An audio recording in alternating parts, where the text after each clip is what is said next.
Assalamualaikum warahmatullahi wabarakatuh. Selamat malam adik-adik. Hari ini pertemuan ke-15 kita akan membahas tentang rangkuman hasil uji. Kali ini saya contohkan uji regresi.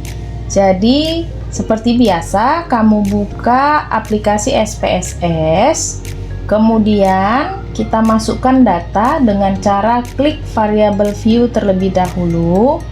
Tuliskan di name ini variabelnya karena kita kali ini mau melihat apakah terdapat pengaruh kompensasi dan motivasi terhadap kinerja karyawan. Jadi di name-nya ini kita tuliskan variabel X.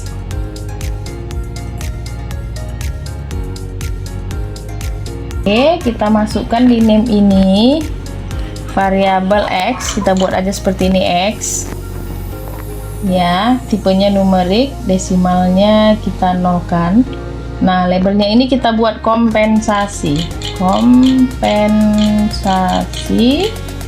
Nah, lalu variabel Y nya oke, numerik juga.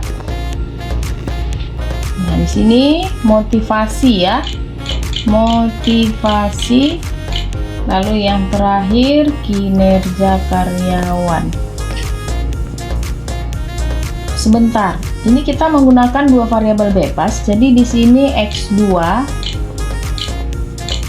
Oke, ini tadi kita buat X1. Nah, lalu Y-nya kinerja. Nah, ini kinerja karyawan ya.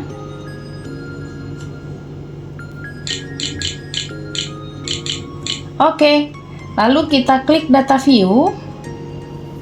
Kita klik data view. Nah, kita isikan data kompensasinya. Saya buat angka random saja ya.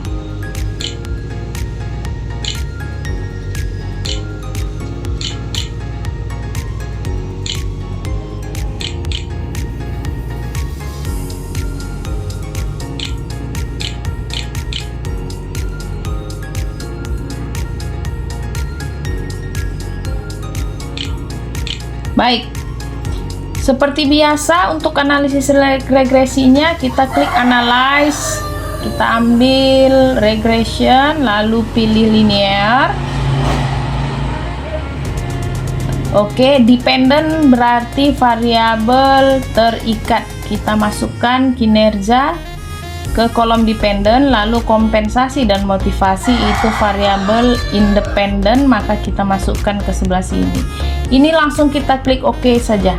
Akan keluar outputnya ya, model summary, kemudian tabel berikutnya lagi. Ini bisa kita scroll saja ya, scroll saja. Tabel berikutnya adalah ANOVA, oke, dan yang terakhir adalah koefisien. Nah, ini kita bahas satu persatu dulu, uji simultan dulu. Jadi uji simultan, kamu lihat tabel ANOVA ini, hasil uji ANOVA ini menunjukkan nilai F-nya sebesar 8,640. Tingkat signifikansinya 0,024.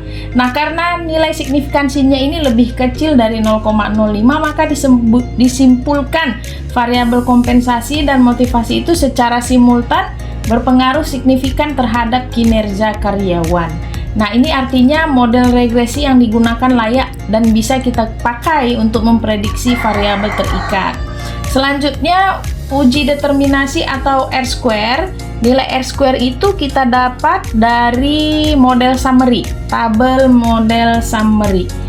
Jadi pada uji determinasi ini nilai R-square-nya sebesar 0,776. Artinya 77,6% variabilitas kinerja karyawan bisa dijelaskan oleh variabel kompensasi dan motivasi. Nah, sisanya itu dijelaskan oleh faktor lain di luar dari model ini. Contoh, misalnya kepemimpinan. Berikutnya adalah uji parsial. Uji parsialnya ini dapat dilihat dari tabel koefisien ini yang ketiga ya, yang terakhir ya. Jadi ini kompensasi, nilai T hitungnya adalah 3,147 dengan signifikansinya 0,025, berarti di bawah 0,05, maka kompensasi berpengaruh secara signifikan terhadap kinerja karyawan.